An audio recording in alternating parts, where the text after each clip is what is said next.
Buenos días, ¿cómo andan? Buen día, profe. Buen día, Buen día, profe. profe. Bueno, vamos a arrancar la clase. La idea de hoy es desarrollar lo que quedaba de oferta agregada, demanda agregada. Vamos a ver algunas cuestiones de inflación, la curva de Philip, y les voy a adelantar algunas cuestiones de lo que es crecimiento, que esa unidad es un poquito más teórica, así que posiblemente van a tener que ustedes reforzar más con la lectura, ¿sí? Bueno, a ver, esperen un segundo que voy a comenzar la grabación y ya arrancamos.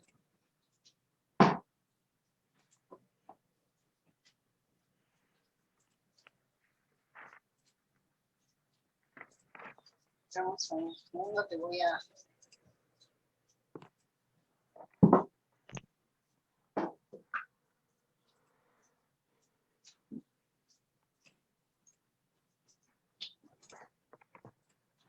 Bueno, ya estimo que el martes con Sebastián ya trabajaron el práctico de lo que sería esta unidad, la bolilla número 3.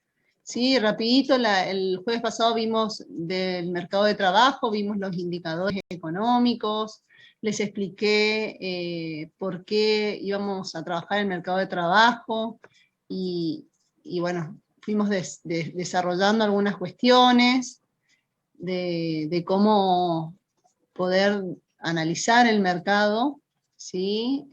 Las distintas tasas, ¿sí? Cómo clasificar a las personas según su condición laboral, ¿sí? Y vimos un modelo, que es el modelo de mercado de trabajo, donde lo que hacíamos era, a través de las decisiones de los sindicatos y de los empresarios, definíamos cuál era la tasa natural de desempleo, ¿sí? Que es la tasa a la cual tiende la economía en el largo plazo. Y yo ya les había dicho de que a partir del análisis de este mercado, uno lo que encontraba era la oferta agregada, ¿sí? La oferta agregada era la relación entre el nivel de precio e ingreso de la economía, teniendo en cuenta justamente lo que sucedía en el mercado de trabajo y en los costos de producción, ¿sí? Nos iba a ir definiendo. Entonces ahí vimos el mercado de trabajo, definimos la ecuación de precio por parte de las empresas y la ecuación de salario por parte de los sindicatos, les expliqué qué eran, vimos algunos casos en particular que pasaba en el mercado de trabajo cuando no estábamos en equilibrio, o sea, cuando teníamos una tasa de desempleo distinta a la tasa natural de desempleo, cómo se ajustaban el mercado, ¿sí? También vimos qué pasaba si cambiaba algún otro costo de producción distinto al salario, o había un shock de oferta, como por ejemplo lo que pasó con el precio del petróleo en la década del 70, cómo afectaba al mercado de trabajo. Vimos qué pasa si mejora la productividad de los empleados, o hay mayor poder de los sindicatos a partir de alguna normativa, cómo se modificaba la curva de salarios, y de esa manera íbamos viendo qué pasaba con la tasa natural de desempleo, ¿sí? Bueno, después vimos la ley de Occam, que es la relación entre tasa de crecimiento de la economía y la tasa de desempleo, ¿sí? Estoy haciendo un repaso para llegar a los temas. Y después empezamos a ver, después de haber hecho todo ese desarrollo, empezamos a analizar el modelo oferta agregada, demanda agregada, ¿sí? Que ese modelo lo que hace es reunir todo lo que habíamos visto previamente en la unidad número 2, ¿sí? A partir de la deducción de la demanda, y también introducíamos la oferta agregada, ¿sí? Porque este modelo surge a partir de la década del 70, justamente cuando se produjo el aumento de los precios del petróleo, se generó un problema llamado la estanflación. Entonces los modelos de demanda dejaron de ser útiles para explicar el fenómeno, y se le empezó a dar importancia a la oferta agregada. Entonces, lo que vimos fue, lo que hicimos explícitamente fue deducir la demanda, lo que hicimos fue introducir los precios, porque hasta antes de este modelo decíamos que los precios eran fijos, y ahora en realidad los precios son variables. Entonces lo que hicimos fue deducir la demanda, ¿sí?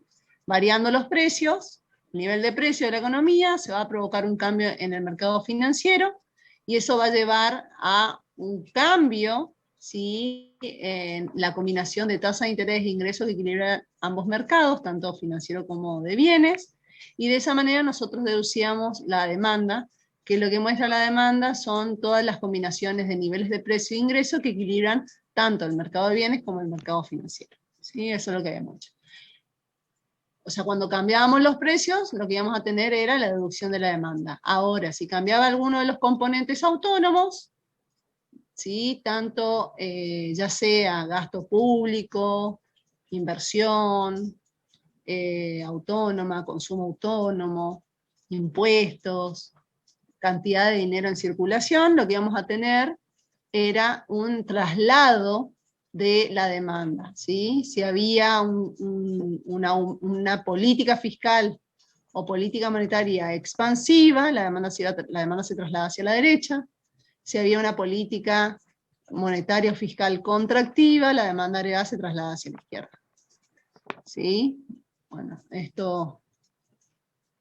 Y después dijimos, bueno, ya tenemos la demanda, ¿sí? La demanda, ya, o sea, la demanda que explica los distintos niveles de precio e ingreso a la economía que equilibra tanto el mercado de bienes como el de financiero. Ahora necesitamos ver el lado de la oferta, ¿sí? Porque lo que sucedió en ese momento fue un shock de oferta, ¿sí?, que terminó repercutiendo en la inflación, en el nivel de empleo y en el nivel de ingreso.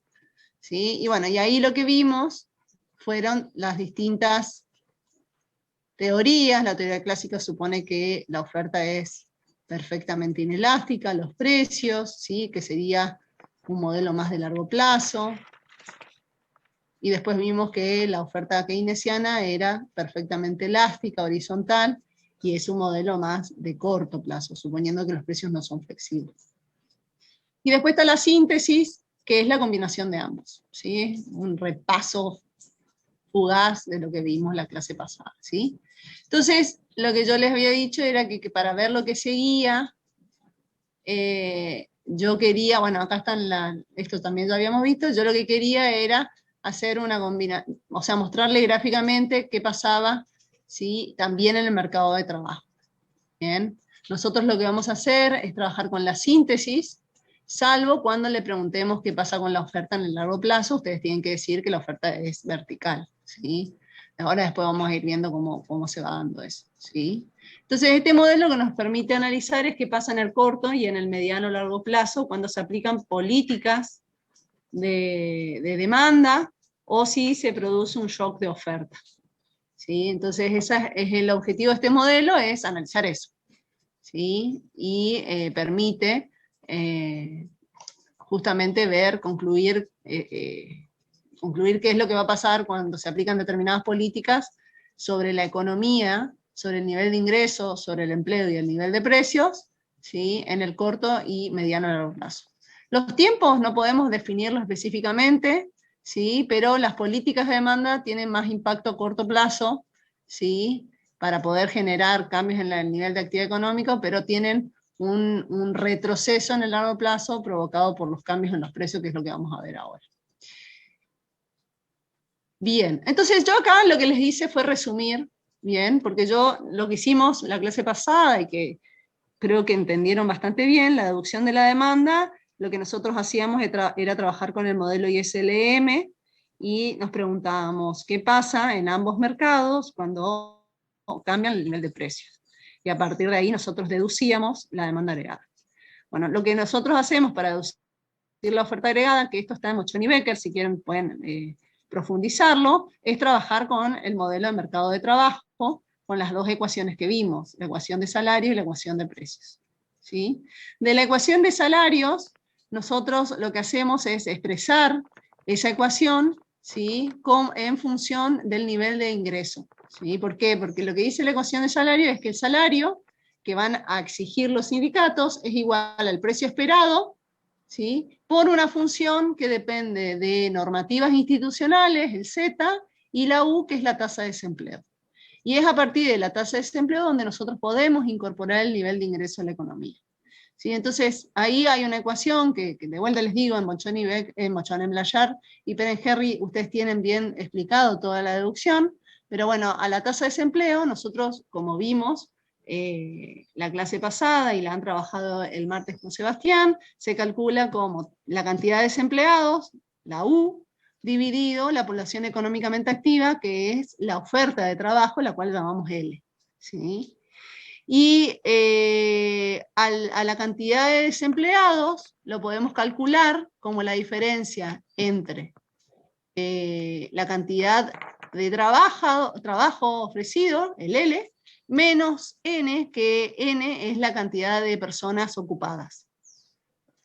Y eso dividido L. Entonces, después lo que se hace es simplificar el cociente y les va a quedar 1 menos N dividido L. Y fíjense la última identidad del cálculo de la tasa de desempleo, dice que 1 menos N sobre L también se puede expresar como 1 menos I, que es el ingreso, dividido L. ¿Por qué ponemos I? Porque vamos a hacer un supuesto. Vamos a suponer de que la función de producción tiene rendimiento constantes, ¿sí? Y es igual a la cantidad de ocupados en la economía. Esto es un supuesto, ¿sí? Para poder entender, ¿sí? De forma simplificada, cómo repercute el nivel de ingresos sobre la tasa de desempleo, ¿sí? Hay una relación que ustedes saben, que cuando más ingreso hay, más producción hay, se supone que el desempleo debería disminuir. ¿Por qué? Porque aumenta la cantidad de empleo, ¿sí? Entonces esto es un supuesto que nos permita simplificar las relaciones y expresar la ecuación de salario como está abajo, ¿sí? Como está abajo. Y de esa ecuación uno sabe que a medida que aumenta el ingreso, cae la tasa de desempleo. Al caer la tasa de desempleo, los sindicatos tienen más poder de decisión, porque hay menos desempleo, ¿sí? Entonces el salario aumenta. ¿Estamos? Es lo mismo que vimos la clase pasada, nada más que reexpresamos esa ecuación de otra manera, para poder incorporar la relación entre precio e ingreso de la economía y que refleje el comportamiento de la oferta agregada. Y la otra ecuación que trabajamos es la ecuación de precio, donde dice que las empresas fijan los precios igualando el salario por 1 más el margen de ganancia. Donde el margen de ganancia, recuerden que incorpora no solamente la ganancia que quiere el markup, ¿sí? Que quieren recibir los empresarios, sino también incorpora todos los otros costos de producción que son distintos al trabajo, ¿sí? a la mano de obra. Entonces, una vez que uno tiene esas dos ecuaciones, lo que se hace es reemplazar en la ecuación de precios la definición de la ecuación de salarios, que es lo último que yo hice acá al final. Entonces, esta ecuación que está acá es una forma de expresar lo que se llama la oferta de trabajo. Y queda explícito cuál es la relación entre el nivel de ingreso y el nivel de precios. ¿Sí? Cuanto más alto es el ingreso, menor tasa de desempleo hay, los sindicatos tienen mayor poder de negociación, exigen salarios más altos y las empresas que hacen trasladan esa exigencia a los precios y los precios aumentan. Entonces ahí se ve la relación positiva entre ingreso y salario. Bueno, y acá está un poquito lo que les acabo de decir verbalmente, ¿sí? ¿Qué pasa si aumenta el ingreso? Lo que les dije recién, y qué pasa si cae el ingreso. Entonces, de esto nosotros deducimos la relación directa que existe entre nivel de ingreso y producción, ¿sí? Reflejado en la oferta agregada. ¿Estamos? ¿Alguna pregunta hasta ahí? Esto es para que ustedes puedan comprender, ¿sí? De dónde sale la oferta agregada y la relación que nosotros sabemos explícitamente, la sabemos ya de la ley de oferta en el mercado de bienes. Sabemos que cuando aumenta, o sea, las empresas individualmente, si quieren, producir más y vender más, van a tener que contratar más mano de obra, contratar más recursos productivos, van a tener que pagar más costos de producción, y por lo tanto ese aumento de los costos de producción lo trasladan a los precios. Entonces están dispuestos a ofrecer más, pero a precios más altos. ¿Sí? Bueno, acá en la oferta agregada, a nivel agregado, también se da lo mismo, nada más que lo que tenemos que hacer es incorporar en el análisis el modelo de mercado de trabajo. ¿Me siguen?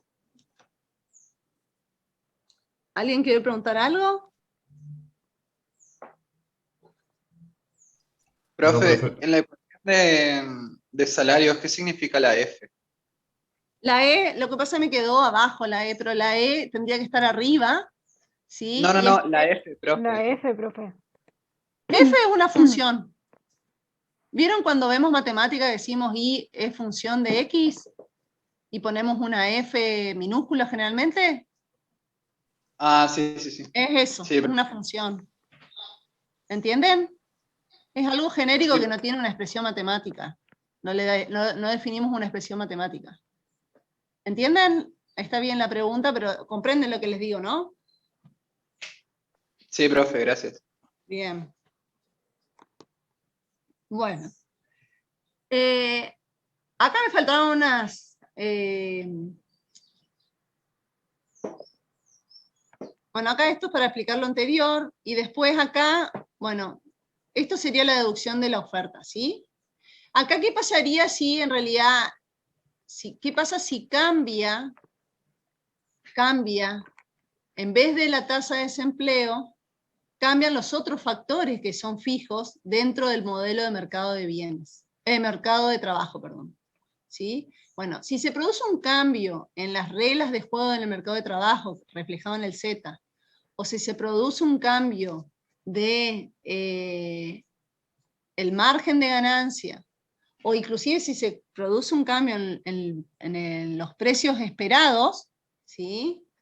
Lo que se va a producir es un traslado de la oferta, ¿sí? Ya sea hacia la izquierda o hacia la derecha. Si se traslada hacia la izquierda está mostrando una caída de la oferta, y si se traslada a la derecha es un aumento, ¿sí? Bueno, ¿cuándo se da eso? Bueno, por ejemplo, acá hay un aumento del margen de ganancia. No, en este caso hay un cambio en las reglas de juego en el mercado de trabajo, ¿sí? Una mejora en lo que serían las reglas de juego para los trabajadores, por ejemplo, un aumento en el salario mínimo vital, la doble indemnización, ¿sí? Todo eso lo que produce es un traslado de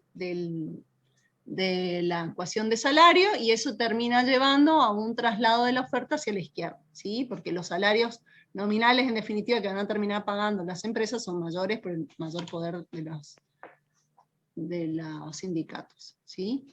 La otra que puede producirse es, por ejemplo, un aumento de M, como lo que pasó con el shock de oferta provocado por el aumento del precio del petróleo, y eso también traslada la oferta hacia la izquierda. En este caso yo solamente puse hacia la izquierda, o sea, una reducción de la oferta agregada, pero ustedes pueden pensar en el cambio inverso, un aumento de la oferta agregada, ¿cuándo pasaría? ¿Sí?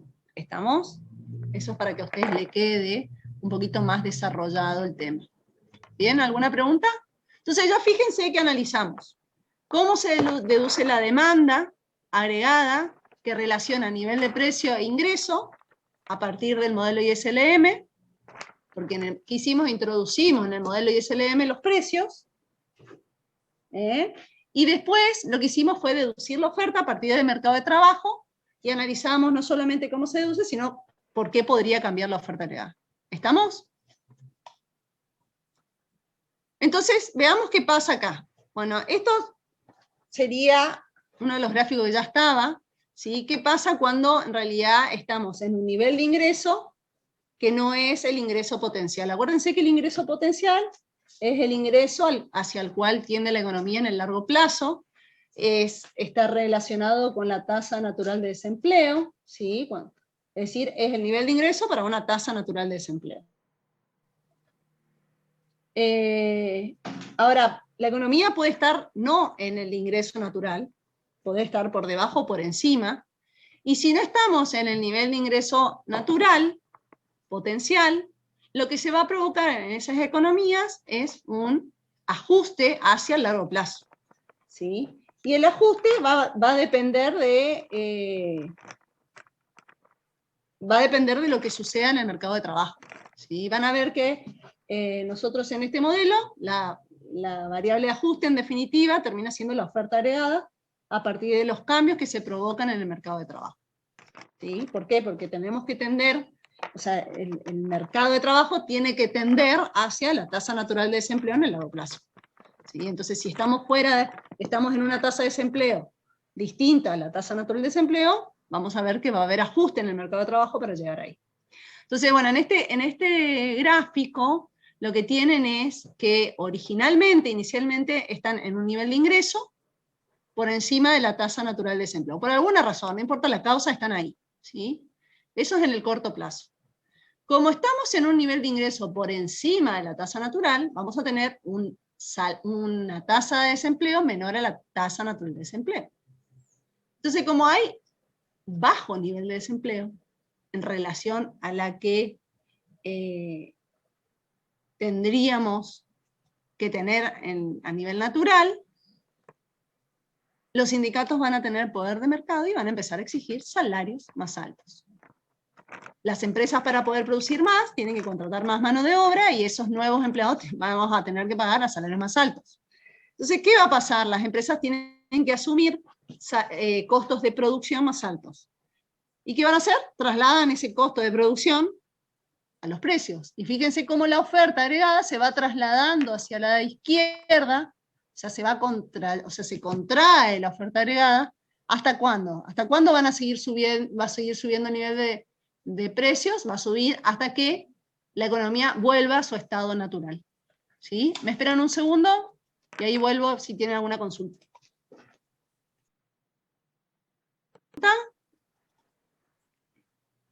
Bueno, la cuestión es esta. Fíjense, acá estaría el mismo gráfico, nada más que explicado cómo, ¿sí? Con el mercado de trabajo que yo les había comentado. ¿Sí? Cuando yo estoy en un nivel de ingreso por encima del nivel de potencial, en el mercado de trabajo estoy teniendo un nivel de desempleo menor al nivel potencial.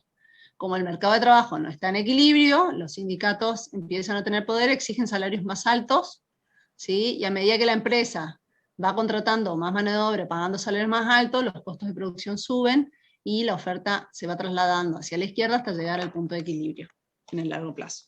¿Sí? ¿Está claro? Profesora, ahí está subiendo la tasa de desempleo de U1 a UN. Sí, Eso está es, perfecto. sube la tasa de desempleo, o sea que hay Sí. UN, más, acuérdense que es la tasa natural de desempleo. hay más empleo, digamos, hay menos empleo. Claro, por eso, cuando el ingreso está por encima de la tasa natural de desempleo, ¿sí? Quiere decir que el desempleo está, cuando el ingreso está por encima del ingreso de pleno empleo, ingreso potencial, la tasa de desempleo está por debajo del nivel natural, ¿sí? Que lo llamamos pleno empleo, pero no existe el pleno empleo, ¿sí? O sea que se puede contratar más gente, digamos, en ese punto. Claro, hay que contratar, o sea, se contrata más personas, pero estamos por debajo de la tasa que equilibraría el mercado de trabajo.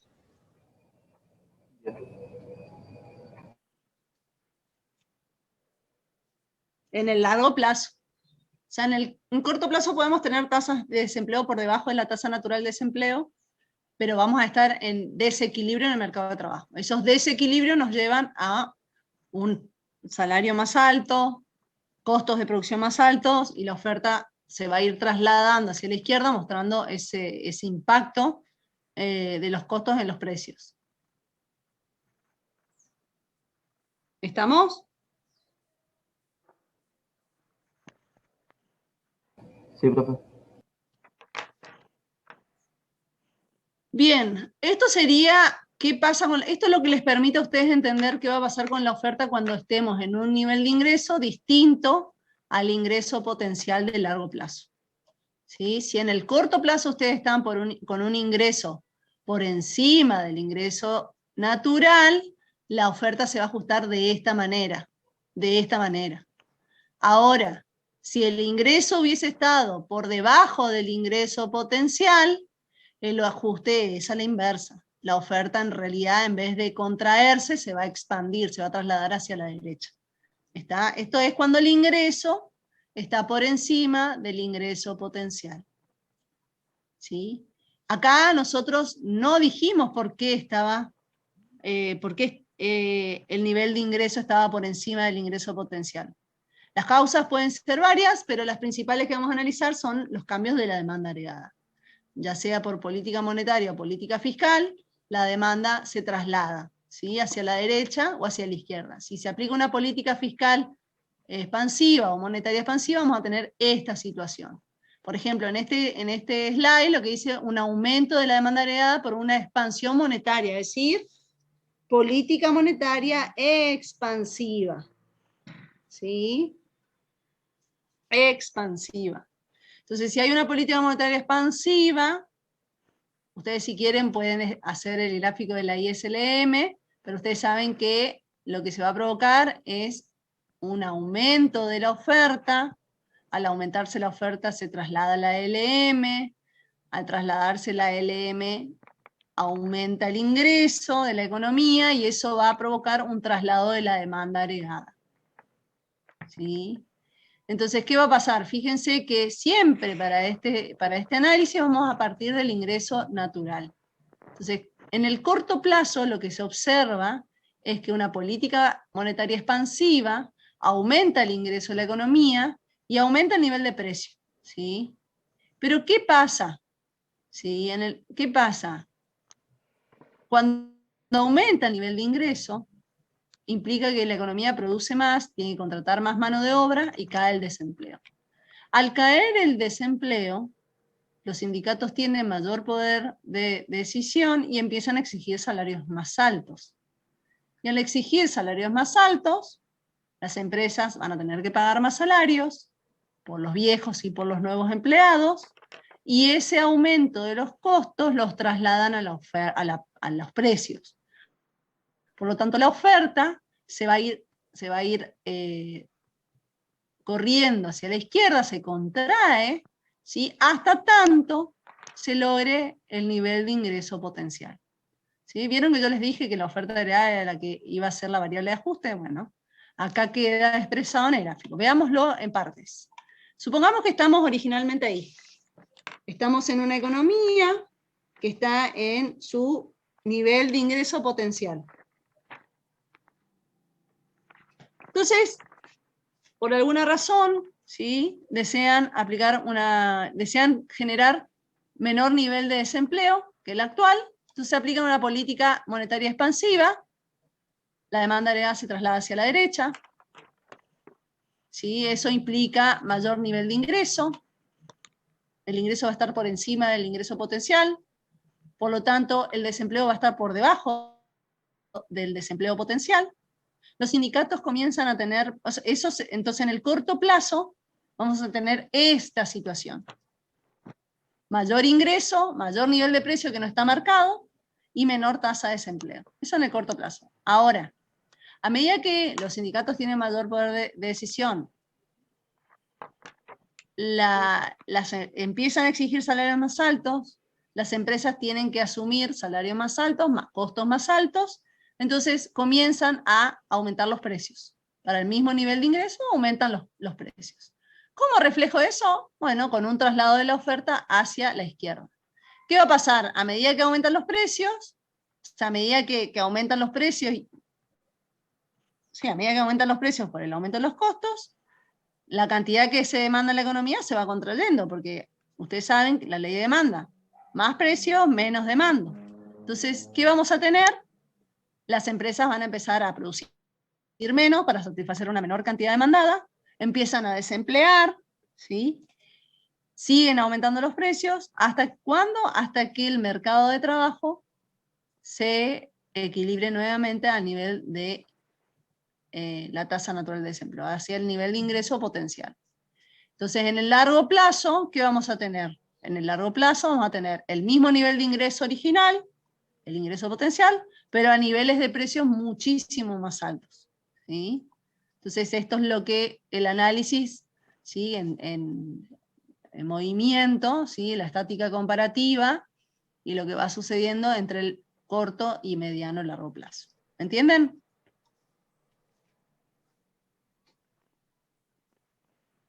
Sí, profe, se entendió, sí. Profe, ¿podría repetir de nuevo cómo se comporta el gráfico del desempleo, por favor?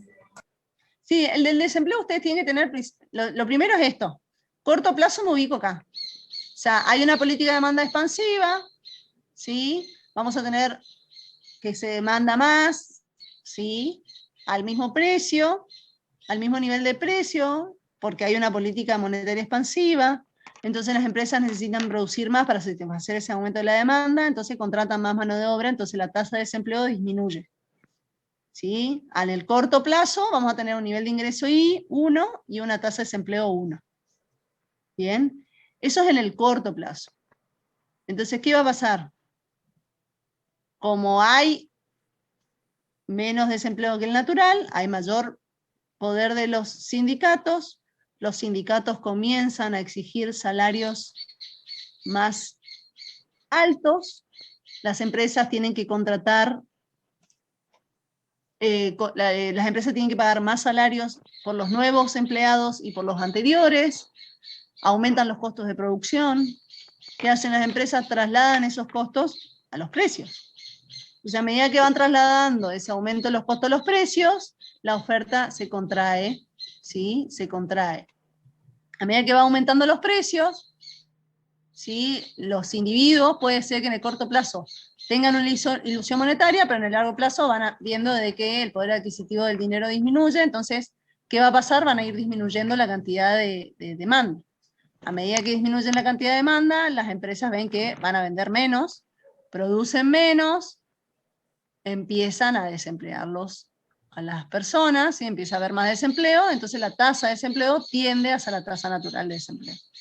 ¿Sí? En el corto plazo nos ubicamos en un nivel de ingreso I1, una tasa de desempleo 1, y en el largo plazo volvemos a la tasa natural de desempleo, volvemos al ingreso natural y a un nivel de precio mucho más alto. ¿Ahí quedó claro? Sí, profe, gracias. Bien, bueno, ahí están las flechitas. Va y viene. Bueno, esto es, por ejemplo, una reducción de la demanda agregada, por ejemplo, una reducción del déficit, que puede ser una reducción del gasto, un aumento de los impuestos, eso que va a provocar un desplazamiento de la IS, ¿sí? Una contracción de la IS. La contracción de la IS va a implicar una contracción de la demanda agregada, ¿sí?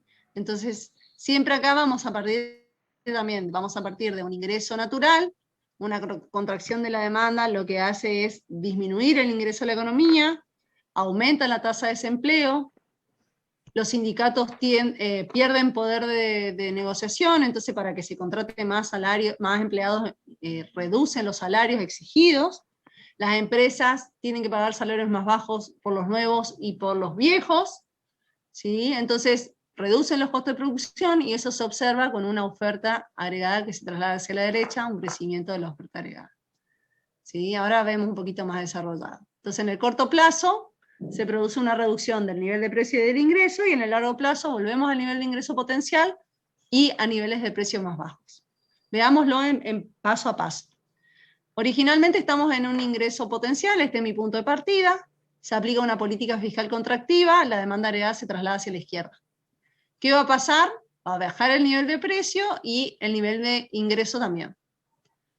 Como el nivel de ingreso se reduce la producción, se desemplean aquellas personas que no estén aportando a ese nivel de ingreso, ¿sí? O sea, se produce menos, entonces lo que hacen las empresas es desemplear la mano de obra ociosa. Lo que se produce en el mercado de trabajo es una tasa mayor de desempleo, la natural.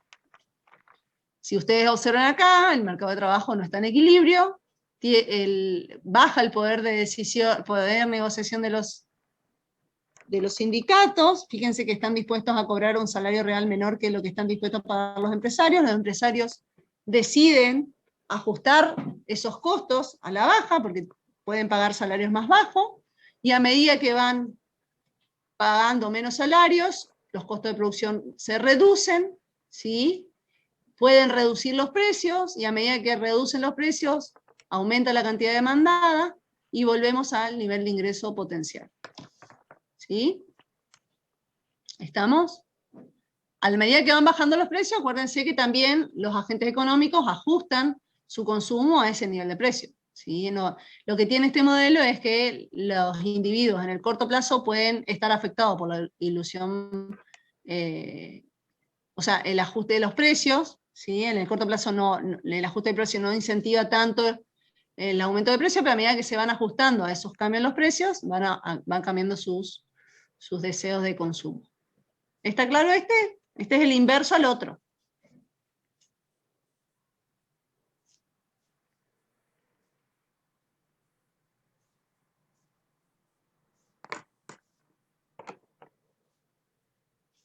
¿Alguien tiene alguna pregunta? Bien, y esto es, por ejemplo, una reducción de la oferta agregada provocado por un shock externo, como fue el aumento del precio del petróleo. Entonces lo que vamos a tener acá es un cambio de la tasa natural de desempleo. La oferta se ajusta, ¿sí?, de a poco en realidad, pero lo que va a pasar es esto, una contracción de la oferta a medida de que las empresas ajustan sus costos de producción al aumento del precio del petróleo. ¿Sí? Esto es, ya lo explicamos cuando vimos mercado de trabajo, ¿sí? Y acá estaría reflejado en el modelo oferta agregada, demanda agregada. Bueno, este está no lo animé, pero bueno, este sería el movimiento. Bien, vamos a tener una nueva tasa natural de desempleo, por lo tanto un nuevo ingreso natural o un nuevo ingreso potencial. Bien, en los exámenes se les piden que analicen esto que les acabo de hacer yo, estos grafiquitos y estas tres situaciones. Política de demanda expansiva, política de demanda contractiva y shock de oferta. Son los tres casos que se les pide. ¿Bien? ¿Alguien tiene alguna consulta? Y se les pregunta qué pasa en el mercado de trabajo. Inclusive se les pide que analicen qué pasa con la curva de Philly, que ahora la vamos a ir repasando. ¿Alguien tiene alguna pregunta? Profe, Sí. ¿por qué la recta de la ecuación de los precios se desplaza para abajo? Porque cuando hay un aumento de los costos de producción distinto al salario, lo que sube es M. Y cuando sube M, la recta se traslada hacia abajo. Voy a ir para arriba, a ver si es más rápido así. Para volver a ver, eso lo vimos acá. Acá, fíjate, acá abajo está la ecuación, acá. Abajo está la ecuación de salario, de precios, ¿sí? Donde nosotros lo que hacemos en el mercado de trabajo es graficar en el eje de las ordenadas el salario real y en el eje de las abscisas la tasa de desempleo. ¿Sí? Entonces, de la ecuación de precio, lo que nosotros hacemos es reexpresar la ecuación de precio como W sobre P es igual a 1 sobre 1 más M. Si M aumenta, la ecuación de precio se traslada hacia el eje de las abscisas. ¿Entendés? Y en este caso se estaría modificando el margen M. empresario. Exactamente.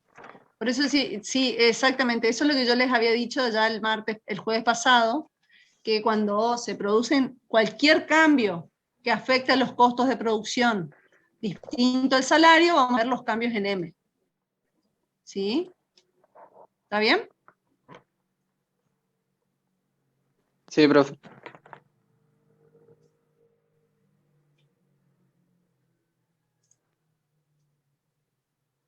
Bien. Bueno, acá tienen un poquito para que lean las perturbaciones y los efectos de propagación, que es lo que acabamos de ver, ¿sí? Y acá tienen un poquito del tiempo que lleva, así que eso lo leen. Veamos un poquito rápidamente las teorías de la inflación y lo de la curva de Philly, porque eso siempre también se los piden, ¿sí? Esta parte es más teórica, o sea que ustedes van a poder desarrollar, pero bueno, la inflación ya saben qué es, esto ya lo vimos, es el crecimiento continuo sistemático y generalizado de todos los precios de la economía, ¿sí? Hay distintas, bueno, es un fenómeno dinámico, hay distintas causas por las cuales aumentan los precios, hay inflación de demanda, ¿sí? Que es cuando aumenta la demanda agregada. Bueno, fíjense acá, chicos, lo que vimos, vuelvo para atrás, ¿qué pasa si hay una política hay una política fiscal o monetaria expansiva, o sea, un aumento de demanda. Vimos que aumentaba la demanda, en el corto plazo aumenta el ingreso de equilibrio y aumentan los precios, y en el largo plazo siguen aumentando los precios y encima volvemos a nivel de estado natural. O sea, acá queda reflejado también esto que dice que una de las causas de la inflación es la demanda. Bueno, ahí está explicado. ¿Sí? Gráficamente queda demostrado que la inflación en el corto plazo, la demanda, un impulso de la demanda en el corto plazo puede aumentar poco los precios, pero en el largo plazo termina generando inflación. ¿Sí? Después está la inflación de costo, que también acabamos de verla. ¿Sí? Cuando aumenta M, ¿sí? Se produce una contracción de la oferta agregada y eso termina aumentando los precios, nivel de precio de la economía. ¿Bien? Después inflación estructural, ¿sí? Que tiene que ver más bien con el sistema productivo y algunas cuestiones monetarias. ¿Sí? El enfoque sociológico. Sí, bueno, acá esto después lo leen algunos,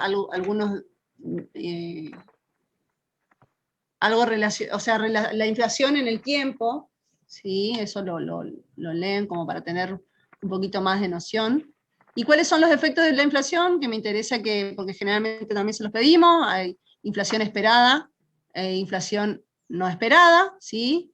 La inflación esperada es cuando la inflación se espera, valga la redundancia, y las instituciones se pueden adaptar rápidamente a esa inflación, ¿sí? Entonces hay dos tipos de efectos, ¿sí? Que provocan la inflación esperada. Una es la suela de zapato, que es, por ejemplo, ir al banco a sacar plata cada rato, ir a hacer las compras rápidamente, anticiparnos los gastos, y la otra es el costo de menú, que son las modificaciones de los precios en forma permanente. O sea, hoy vamos a un supermercado, vemos un precio, a los 15 minutos vuelve a cambiar, entonces hay un costo de reetiquetar los precios en los productos. ¿Sí? Entonces la inflación esperada es cuando nosotros sabemos, ¿sí?, que determinadas acciones van a provocar inflación, entonces nos anticipamos, ¿sí?, a la inflación y en definitiva terminamos generando la inflación misma. ¿Sí? Esto, por ejemplo, cuando hay políticas de demanda, la inflación que se genera es una inflación esperada, ¿sí? Porque sabemos de que un aumento de la demanda provoca aumento de precios. ¿Sí? Entonces lo que vamos a ver es que los efectos que se van a provocar son estos. Y después está la inflación imprevista, y acá surgen dos tipos de efectos, que es sobre la distribución de la renta y la riqueza. Se redistribuye el ingreso, ¿sí? Por ejemplo, de los que tienen salarios fijos a los que tienen salarios variables, que se ajustan a la inflación. Se distorsionan los precios, ¿sí? Los precios relativos, entonces cuesta mucho definir qué tipo de inversiones realizar. Bueno, acá perjudica a quienes reciben renta fija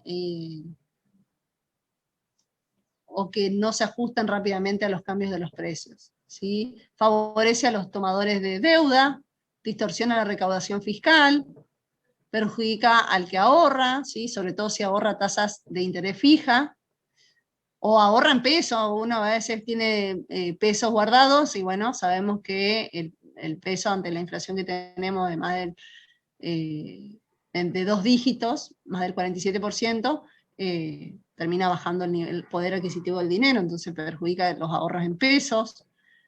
Bueno, lo que yo decía, el tema de los precios relativos, afecta la asignación de los recursos productivos, distorsiona las decisiones de inversión y asignación de esos recursos productivos.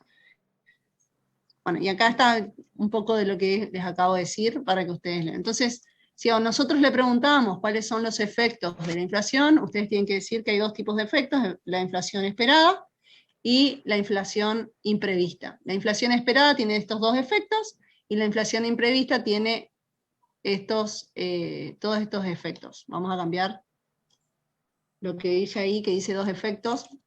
Yo pensé que estaba resumido nomás, pero pusimos todos. En un minuto, entonces ya queda.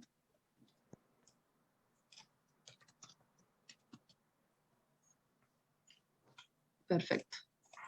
¿Sí? Acá tienen varios para nombrar, ¿estamos? Entonces, ya ahí tienen. Bueno, lucha contra la inflación. Bueno, acá hay que atacar, ¿sí?, distintos aspectos que causan la inflación, trabajar en el mercado de trabajo, ¿sí? Y el espiral salario, que el espiral salarios-precios es lo que más o menos hemos analizado en el modelo oferta agregada, demanda agregada, ¿sí? Es decir, los sindicatos exigen salarios más altos, las empresas terminan pagando salarios más altos, pero terminan trasladando los salarios en los precios, aumentan los precios, pérdida de poder adquisitivo del salario, los sindicatos exigen salarios más altos, entonces se genera una espiral, ¿sí? Inflacionario, precios salarios, el control del tamaño del Estado, porque el Estado lo que hace es demandar, ¿sí? Bienes y servicios, impulsar políticas fiscales expansivas para reactivar la economía, pero eso termina generando inflación, ¿sí? Llevar adelante un control precio-salario que tiene que ver con esto de evitar el espiral precios-salarios, evitar la indexación, ¿sí? Que está prohibida. La indexación es cuando se ajustan las variables nominales a la evolución de los precios, ¿sí? Entre otros. Bueno, la hiperinflación es cuando los precios suben más de 1000% anual, ¿sí? Lo que sucedió en la década del 80. Acá lo leen, no hay mucho que... Bueno, aumentó muchísimo la velocidad de circulación, tiene que ver esto con lo que hablábamos de la inflación esperada, ¿sí? Que se generó, bueno. Después tenemos, bueno, déficit presupuestario, esto lo leen, pero lo que tiene que ver con esto es lo que vamos a llamar... Esto que viene acá tiene que ver cómo puede financiar el Estado su déficit, ¿sí? O puede vender bonos, o puede imprimir billetes. El problema de imprimir billetes, que es lo que se hizo en estos últimos tiempos, es que termina generando inflación, ¿sí? Y la inflación, en un principio, le genera mayor recaudación al Estado, ¿sí? O sea, le genera mayor recaudación, pero después, a medida que va perdiendo poder adquisitivo del dinero, esa recaudación se contrae, ¿sí? Entonces, acá está lo que nosotros llamamos señoriaje, ¿sí? El señoriaje es la financiación del gasto público mediante la creación de base monetaria, ¿sí? Y esta fuente de ingresos se llama señoriaje. ¿Y qué pasa con esto? Es que, como les dije, al principio puede haber un aumento de la recaudación, pero a medida que el dinero va perdiendo poder adquisitivo, la recaudación termina reduciéndose. Entonces ahí tienen lo que se llama la curva de Laffer, ¿sí? La curva de Laffer muestra la relación entre la recaudación fiscal, el señoraje a recaudación fiscal, y el crecimiento del dinero, ¿sí? Que va a estar medido como el tipo impositivo. Entonces, lo que se muestra es que a medida que crece el dinero, ¿sí? Vamos a tener mayor recaudación a partir del señoriaje, pero va a llegar a un punto donde empieza a reducirse, que tiene que ver con este aumento sostenido y sistemático de los precios y la pérdida de poder adquisitivo.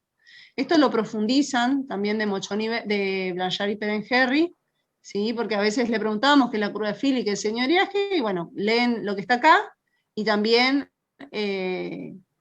complementan con lo que sería Blanchard y Perenherry. Bien, veamos un poquito lo que curva de Philip. Esto de los programas de estabilización también lo leen, y vamos ahora a lo que es curva de Philip. Perdón que vamos medio rápido, pero bueno, ya saben que no se puede dar en profundidad todo, lo que sí hay algunas cuestiones que van a poder profundizar en los libros, pero sí me interesa el tema de los gráficos, que puedan comprender y sacar las conclusiones correspondientes. En la parte teórica ustedes lo pueden profundizar en lo que sería en los libros, ¿sí? Igualmente cualquier cosa me pueden consultar. Bien, la curva de Philip. La idea de la curva de Philip es mostrar que existe un trade-off entre la tasa de inflación y la tasa de desempleo, ¿sí? Es decir, cuando los estados atacan la inflación, se termina generando desempleo, y cuando atacan el desempleo, se termina generando inflación, ¿sí? Muestra esa relación inversa entre inflación y desempleo. Cuando vimos hace un ratito el impacto de la política fiscal o monetaria expansiva en el corto y mediano plazo, ¿sí? Vimos que atacaba el desempleo a costa de mayores niveles de precios, ¿sí? Y la curva de Philip lo que trata de demostrar es eso, ¿sí? ¿Y cuándo surgió la curva de Phillips? Bueno, la curva de Phillips surge en 1958, ¿sí? Cuando Phillips publica un estudio sobre la conducta de los salarios en el Reino Unido durante los años 1861 y 1957, como dice el slide, ¿sí? La primera curva de Phillips lo que hacía era relacionar la variación de los salarios con la tasa de desempleo, ¿sí? ¿Y qué observó? Observó de que menor desempleo lleva a mayor variación de salarios, ¿sí? Y acá hablaba de inflación de salarios. ¿Estamos? No hablaba de inflación general, sino hablaba de inflación de salarios. O sea, atacamos el desempleo a costa de un aumento de los salarios, un aumento de la inflación de salarios. Bien, la ecuación es esta que está acá abajo, que dice que la variación de los salarios es igual a menos E, que es un coeficiente, ¿sí?, por la tasa de desempleo y la tasa natural de desempleo. ¿Sí? Y esa es la primera relación que la llamaba, fíjense acá, dice brecha de desempleo. ¿Sí? Es decir, que la variación de los salarios es una función inversa a la brecha de desempleo. Cuando la tasa de desempleo está por encima de la tasa natural, los salarios bajan, que es lo que vimos también gráficamente en el mercado de trabajo. Y cuando la tasa de desempleo está por debajo de la tasa natural de desempleo, los salarios aumentan, como vimos en el mercado de trabajo. ¿Sí? Esta ecuación, que es la curva de Phillips original, ¿sí?, muestra justamente lo que vimos en el mercado de trabajo, ¿sí?, y lo que representa es esto, la relación inversa que existe entre el desempleo y la tasa de aumento de los salarios. ¿Bien? Bueno.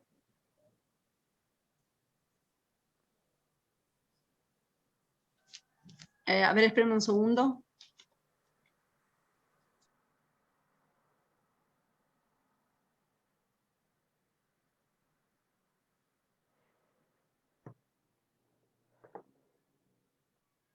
El timbre. Bueno, entonces la curva de Phillips original es esta, ¿sí?, que mostraba la relación entre la variación de salarios, ¿sí?, y la tasa de desempleo. Pero lo que se hace es analizar en definitiva la relación entre la inflación, porque ustedes saben que hay una relación directa entre el aumento de los salarios y el nivel de precios, ¿sí? Entonces podemos representar a la curva de Phillips como la relación entre la tasa de desempleo y la tasa de inflación. Y bueno, bajo lo que acabo de decir, bajo el vínculo que hemos visto entre la relación entre los salarios y los precios. Entonces ahí lo que tienen, fíjense, tienen el modelo de oferta agregada, perdón, el modelo de oferta agregada y la curva de Phillips, ¿sí?, donde nosotros lo que representamos es esta relación inversa entre la tasa de desempleo y la tasa de inflación.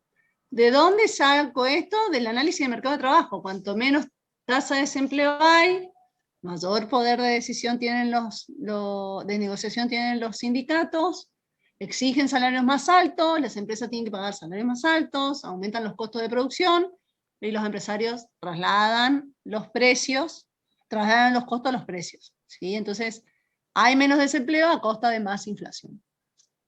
Y fíjense que tenemos acá, esto es el modelo de oferta agregada, demanda agregada, donde se aplica una política de demanda expansiva, ya sea monetaria o fiscal. Entonces, ¿qué vamos a tener? Nuestro punto de partida es el punto A, que también vamos a poder graficarlos en la curva de Phillips. Es decir, hay una relación entre los equilibrios, ¿sí?, lo que sucede en el modelo de oferta agregada, demanda agregada, con la curva de Phillips. Entonces, el punto A también lo tenemos en la curva de Phillips, ¿sí?, porque para ese nivel de equilibrio hay un determinado nivel de desempleo y hay un determinado nivel de inflación. ¿sí? Si se aplica una política de demanda expansiva, la demanda agregada se traslada hacia la derecha, vamos a tener un nivel de ingreso mayor, también un nivel de precios mayor. O sea, vamos a tener más inflación y, y menor desempleo que en el punto A. Entonces, fíjense que lo podemos marcar en la curva de Philip. O sea, en el corto plazo nos podemos mover a lo largo de la curva de Philip. Vemos que sería posible intercambiar inflación por desempleo, política de demanda expansiva reduce el desempleo y aumenta la inflación. De A a B, ¿sí? Entonces la curva de Philip nos permite ver qué es lo que pasa en el corto plazo y el trade-off que existe entre el desempleo y la inflación. Menos desempleo a costa de más inflación, ¿sí? Ahora, ¿qué pasó? La curva de Philip, como vimos, es de 1958, la original. Ahora, ¿qué pasó en la década del 70? En la década del 70 se produjo una perturbación negativa de la oferta por el aumento del precio del petróleo, que se terminó trasladando a todos los costos de producción.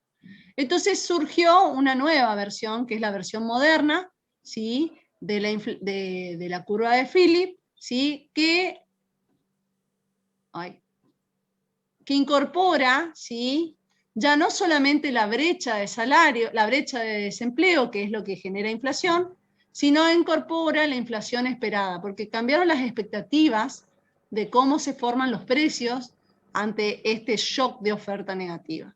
¿Sí? Entonces, lo que incorpora, además de la brecha de desempleo, incorpora lo que se llamaría la inflación esperada, ¿sí? y la perturbación negativa de la oferta. ¿Sí? Que la incorpora como este B que está, el B que está acá. ¿Sí? Entonces la curva de Philip, que era simple, era inflación igual a menos beta por la brecha de desempleo, se transformó a esto, a inflación, menos la inflación esperada, porque cambiaron las expectativas de formación de precios, menos la brecha de desempleo, más la perturbación de oferta que no estaba incorporada anteriormente. ¿Sí? Esta versión es la que desarrollaron Friedman y Fels, ¿sí? y como dice, incorpora las expectativas y se agrega el efecto de las perturbaciones negativas de la oferta agregada, que lo dije anteriormente y está bien explícito en él. Una alta inflación esperada, lo que va a provocar es un aumento de la inflación, un aumento del desempleo por encima del desempleo potencial va a reducir la inflación, y una perturbación negativa de la oferta va a aumentar la inflación. ¿Sí? Entonces hay una reformulación de la curva de Philip, ¿sí? Acá está otra forma de expresar lo mismo. Sí, bueno, acá está porque bueno, les dije hace un ratito, por qué se había reformulado la ecuación de Philip, por lo que sucedió en la década del 70, que se produce una estanflación, o sea que ya no era que menos desempleo, más inflación, sino que había más desempleo y más inflación.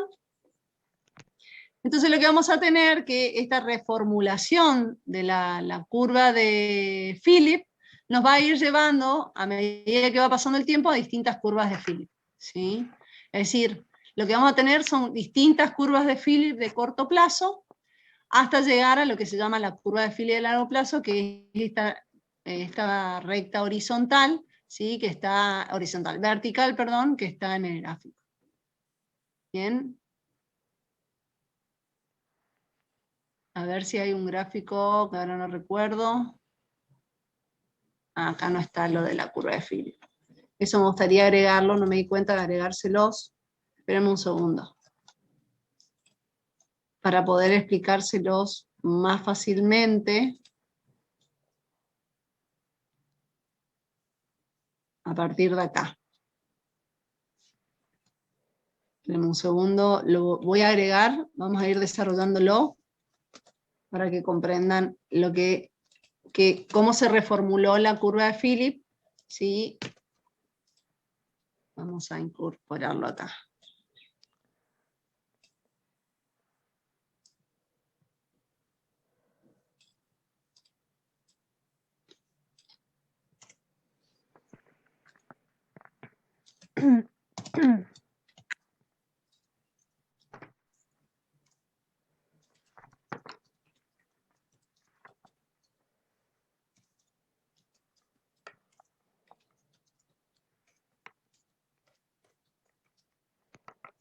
Y a partir de la reformulación de... Espérame un segundo.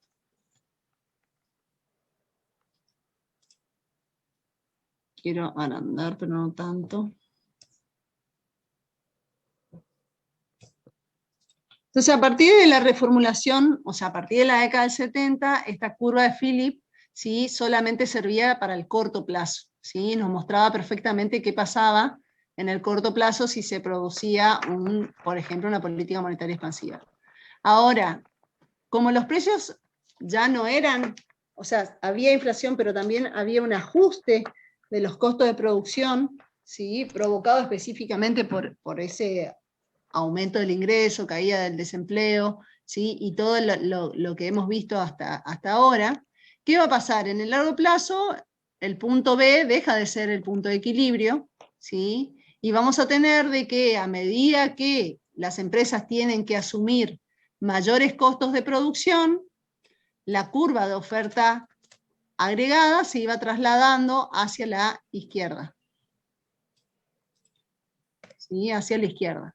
¿Hasta cuándo? Hasta que volvíamos a nuestro estado estacionario, ¿sí?, hasta nuestra tasa natural de desempleo. ¿Sí? Ahora, fíjense que acá, cuando yo paso de B a C, o sea, paso del corto al largo plazo, ¿qué me está mostrando? Me está mostrando más nivel de precios, un nivel de precio mayor, y además me está mostrando, ¿qué otra cosa? Me está mostrando que el desempleo volvió a su tasa natural de desempleo. Es decir, el desempleo aumentó. Si ustedes miran la curva de Philip, ¿dónde voy a ubicar al CS?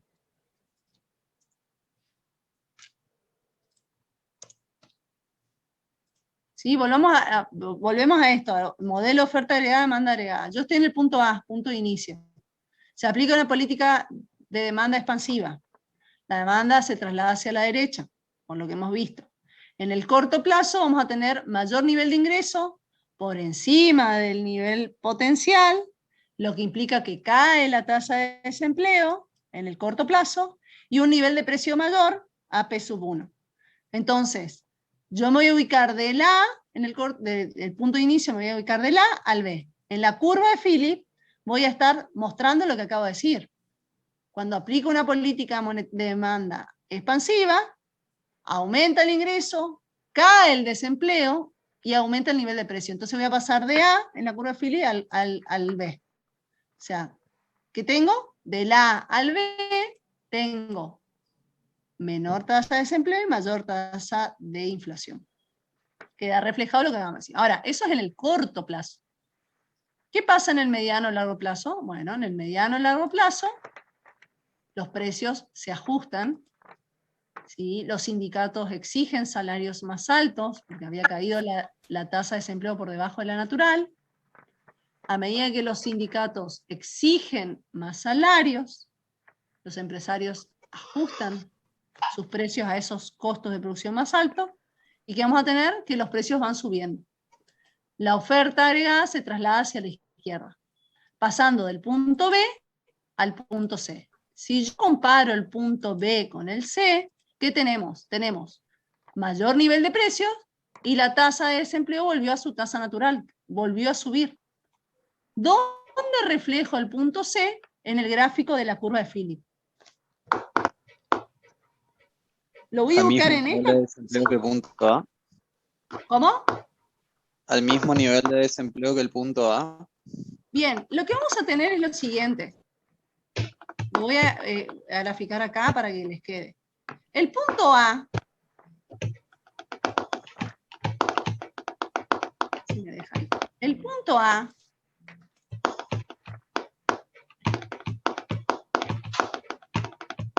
nos refleja el nivel de tasa natural. ¿Sí? Ahora, el nivel de precios en C está por encima del nivel de precio de B y está por encima del nivel de precio de A.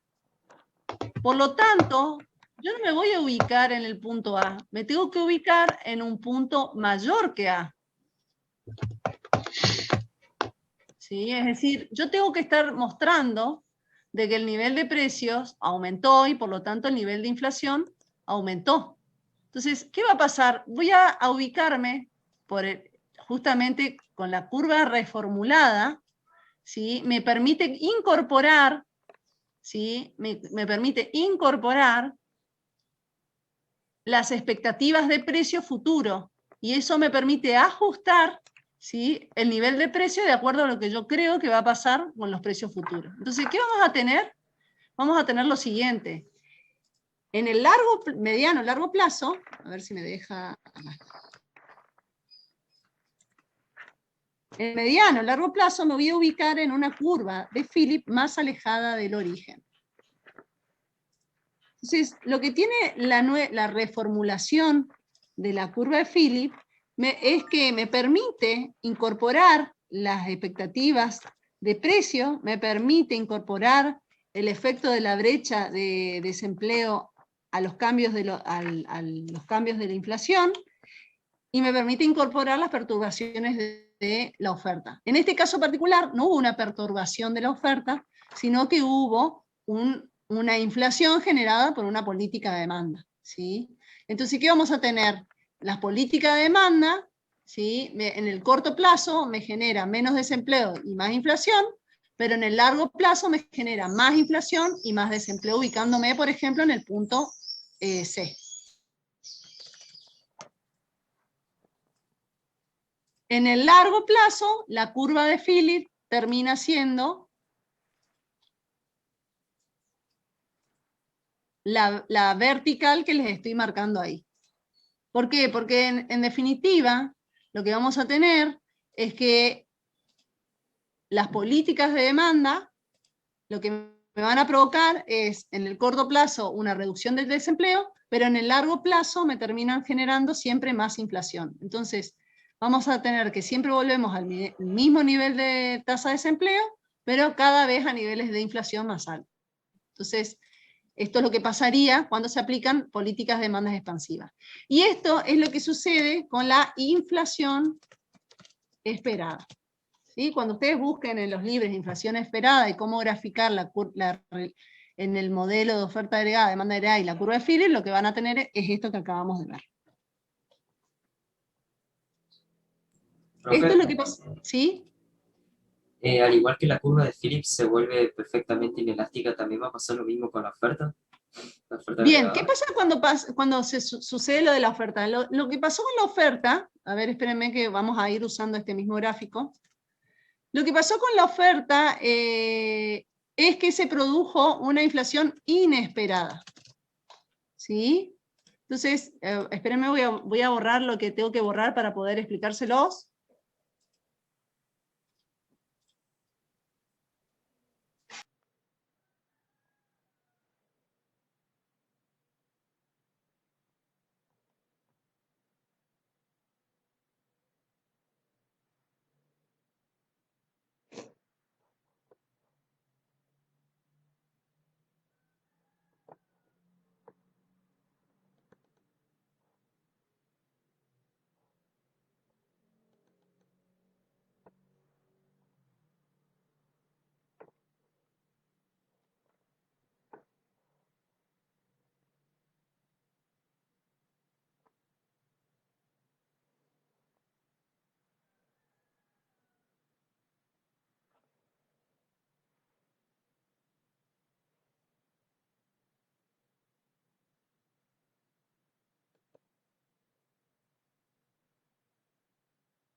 Estoy acá, chicos, discúlpenme.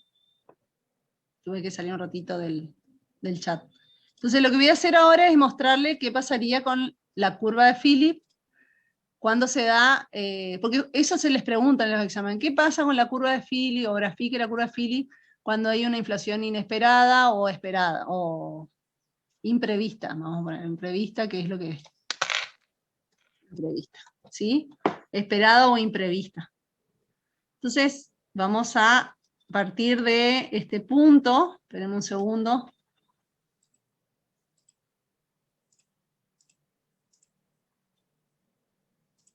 Total, vamos a ir.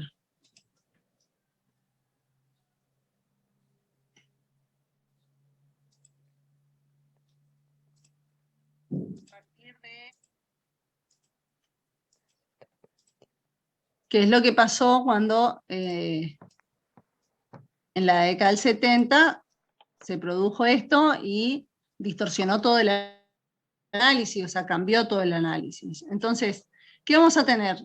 Nosotros en el corto plazo tenemos esta situación, ¿sí? Tenemos una relación entre inflación y desempleo que tiene una relación inversa, ¿sí? Es decir, que si yo quiero atacar el desempleo, tengo que asumir mayor inflación, esto yo lo sé, originalmente estoy en esta situación. De golpe se produjo una perturbación de la oferta, que es esto que está acá, ¿sí? Una perturbación de la oferta. Entonces, ¿qué vamos a tener? A medida que aumentan los precios del petróleo, vamos a suponer, o aumentan otros costos distintos al salario, recuerden que en lo que hacíamos en el mercado de trabajo era reflejarlo en un aumento de M, ¿sí? Entonces, a medida que se incrementan los costos de producción, lo que hacen las empresas es aumentar los precios, ¿sí? O a los mismos precios reducir la producción, ¿sí? Y por lo tanto, lo que veíamos en el mercado de trabajo, teníamos que la tasa de desempleo natural aumentaba, ¿sí? Entonces, a medida que las empresas ajustan sus precios a los nuevos costos y su producción a los nuevos costos, lo que vamos a terminar teniendo es que la oferta agregada se contrae, ¿sí? ¿Hasta cuándo se contrae?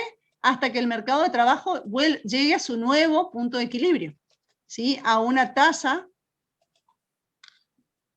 de desempleo mayor. Entonces, ¿qué va a pasar? Una tasa de desempleo mayor se da porque las empresas empiezan a producir menos, porque a medida que van aumentando los precios, la cantidad demandada disminuye la demanda, producen menos, desemplean mano de obra, y eso termina provocando una tasa de desempleo natural más alta. Entonces, ¿qué vamos a tener? Vamos a tener un nuevo nivel de ingreso potencial y un nuevo nivel de tasa natural de desempleo. Esto lo que podemos hacer es verlo también con como es en el mercado de trabajo. Siempre hay que relacionar lo que pasa en el modelo oferta agregada, demanda agregada con el mercado de trabajo, ¿sí? Entonces vamos a tener un nuevo punto, ¿sí? Un nuevo nivel de ingreso potencial con un nuevo nivel de precios más alto.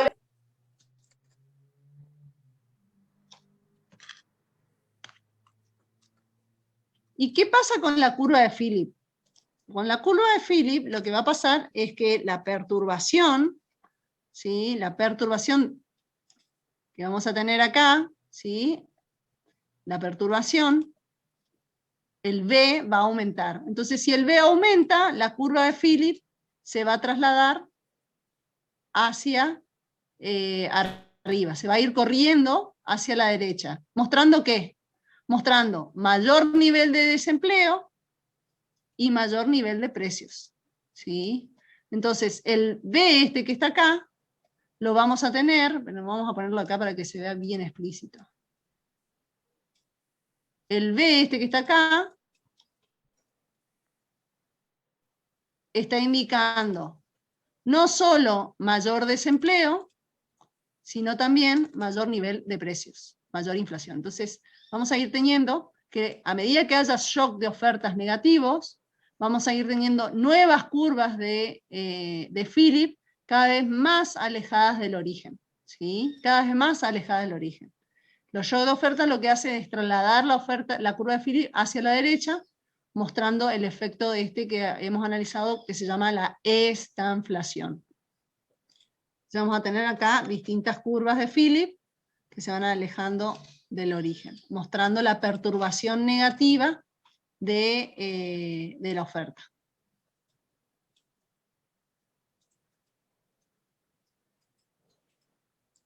Entonces, ¿qué va a pasar? Cuando hay inflación imprevista o shock de oferta, no tenemos la curva de Philip horizontal como vimos cuando hay inflación prevista. Lo que vamos a tener son varias curvas de Philip que se van alejando del origen. Pueden encontrar autores, o inclusive en algunas clases, donde para explicar la curva de Philip en el largo plazo, cuando hay perturbación de oferta, a veces le grafican una línea, ¿sí? Una pendiente positiva, ¿sí?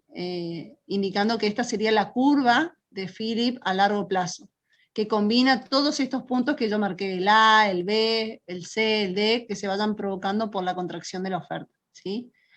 Pero a mí no me gusta ponerle la recta, sino me gusta explicarlo de esta manera, es decir, bueno, yo a medida que voy teniendo perturbaciones de la oferta negativas, lo que voy a tener es que esta inflación se va a ir reflejando por curvas de Philip cada vez más alejadas del origen.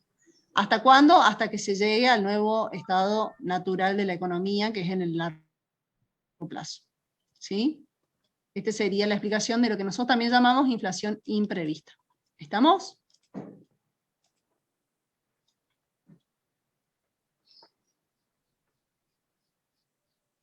También van a encontrar en los libros que en vez de haber dos curvas, tienen muchas curvas.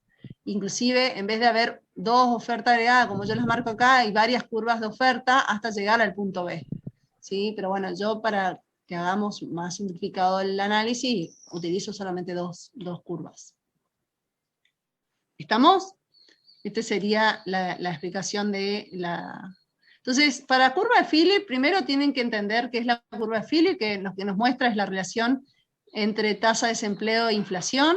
Surge en 1958, ¿sí? Y esa relación inversa entre inflación, entre salario y desempleo, la podemos expresar como la relación inversa entre inflación y desempleo, ¿sí? Que refleja lo que hemos visto del mercado de trabajo, ¿sí? Es también el resultado gráfico de lo que hemos analizado del mercado de trabajo.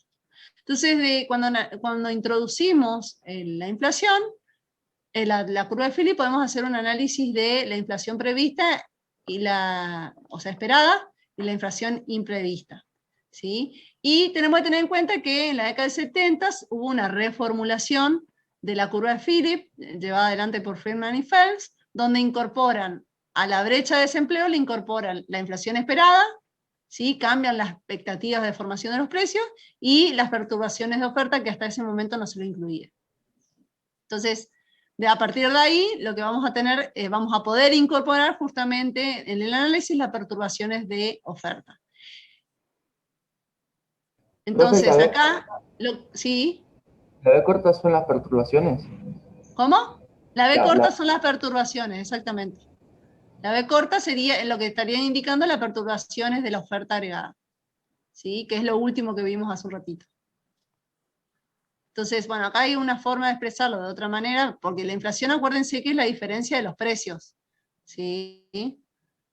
Entonces, bueno, acá están los gráficos, y después lo que nosotros hacemos es analizar la curva de Philip, ¿sí? En el corto y mediano plazo, cuando se provoca inflación esperada, que es cuando se aplican políticas de demanda, ¿sí? Y de este análisis uno encuentra que en el largo plazo la curva de Philip termina siendo vertical, y después el efecto en la curva de Philip de la inflación imprevista, que es cuando se producen shock de oferta negativo, ¿sí? O sea, lo que vamos a tener que los shocks de oferta negativa me generan muchas curvas de Philip alejadas del origen, mostrando el fenómeno de la estanflación. ¿Vamos? Entonces, esas son las cuestiones que van a tener que manejar como para poder contestar a las preguntas, que son específicamente estas que les acabo de decir, ¿sí? Principalmente se les pregunta eso. Las causas de la inflación, ¿qué es la inflación? No se les pregunta, pero sí las causas de la inflación y los efectos de la inflación. Después se les explica qué es la curva de Philip original y la reformulada, y después analice en el corto y mediano plazo qué pasa con los precios y el ingreso, y la curva de Philip cuando se aplica política monetaria expansiva, política monetaria contractiva, cuando se produce un shock de oferta negativo o shock de oferta positivo. ¿Sí? ¿Bien?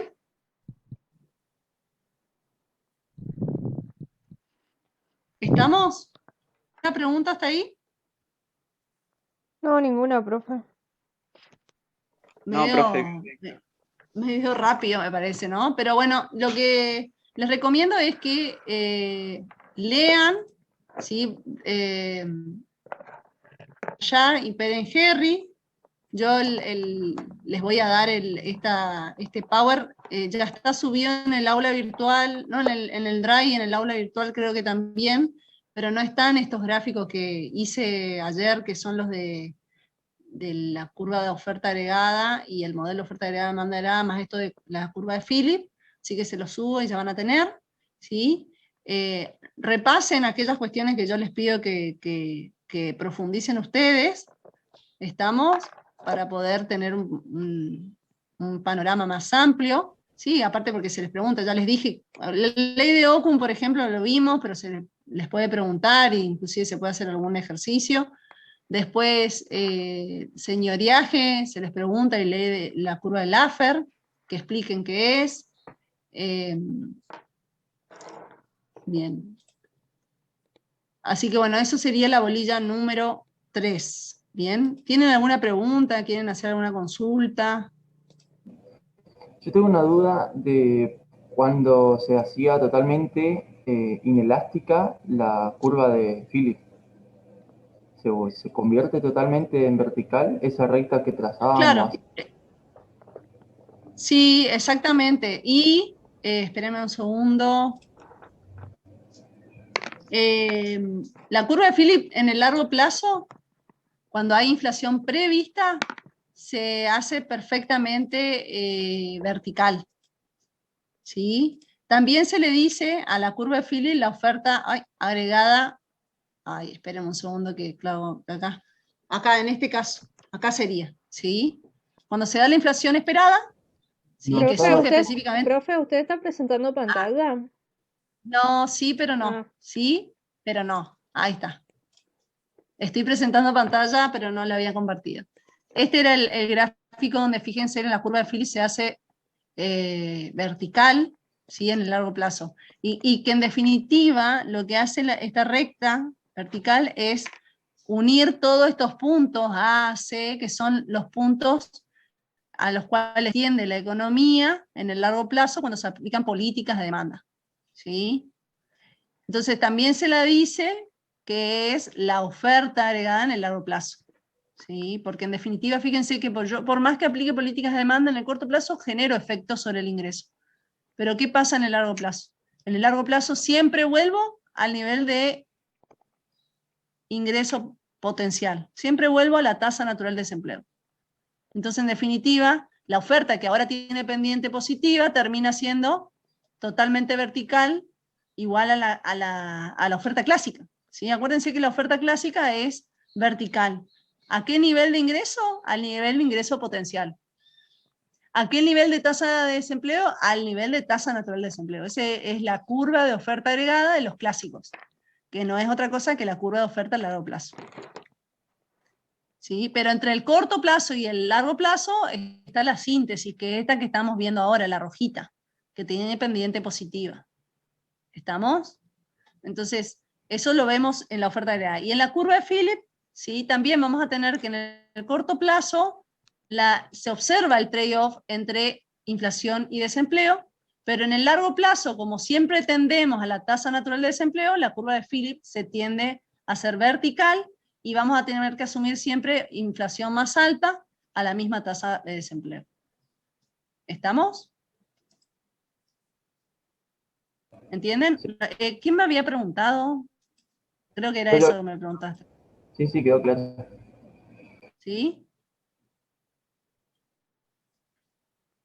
Lo que van a tener, yo acá les escribí, en todo caso les voy a agregar también el tipo de política para que les quede un poco más, pero van a ver, en los libros habla de el efecto de la inflación esperada y la inflación imprevista, entonces me parece que está bueno que ustedes tengan presente cuándo se da la inflación esperada y cuál es el efecto en la curva de Philip y cuándo se da la inflación imprevista y cuál es el efecto sobre la curva de Philip. Entonces, cuando es esperada, lo que vamos a tener es que la curva de Philip en el largo plazo se hace vertical. Mientras que cuando la inflación es imprevista, vamos a tener curvas de Philip cada vez más alejadas del origen, hasta que se llegue nuevamente a la nueva tasa natural de desempleo. ¿Sí? Porque acá yo no sé hasta cuándo va a haber la perturbación negativa de la oferta, eso hay que ver, acá están solamente analizados 2 puntos, ¿sí? Pero puede llevar a tener más curvas de oferta agregada, o sea que se contraiga más la oferta agregada y eso nos va a llevar a curvas de Philip más alejadas del origen, ¿sí? ¿Estamos? Sí, profe. Sí, profe, dale. ¿Alguna pregunta más que quieran sobre lo que vimos de la bolilla número 3?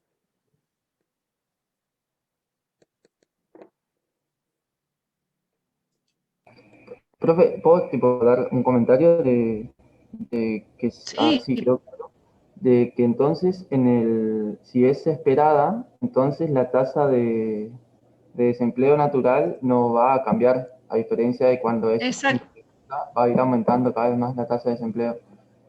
Perfecto, exactamente. Cuando es esperada siempre volvemos a la misma, o sea, los agentes ajustan sus decisiones de gasto y de fijación de precio y todos esos ajustes nos terminan llevando a la misma tasa natural de desempleo a costa de más inflación. Exactamente. Mientras que cuando la inflación es imprevista, ¿sí? Imprevista, lo que vamos a tener son cada vez tasas naturales de desempleo más altas y encima niveles de precio más altos, curvas de Philip más alejadas del origen. ¿Sí? Acá estos gráficos que vimos podemos incorporar el tercer gráfico, que es el de mercado de trabajo, para que puedan ir también entendiendo por qué la oferta agregada se traslada y demás. ¿Sí? Yo ya tengo que suponer de que lo estamos manejando. Pero sí, el aporte que hiciste está buenísimo, es valioso como para que ustedes se guíen también cómo analizar, ¿sí? Cómo incorporar la curva de Philip al análisis del modelo oferta agregada, demanda agregada, y sobre todo cuando les pregunten, explique qué pasa cuando se produce una inflación esperada con la curva de Philip, ustedes pueden explicarlo de esa manera. ¿Alguien quisiera aportar algo más? ¿O consultar algo más?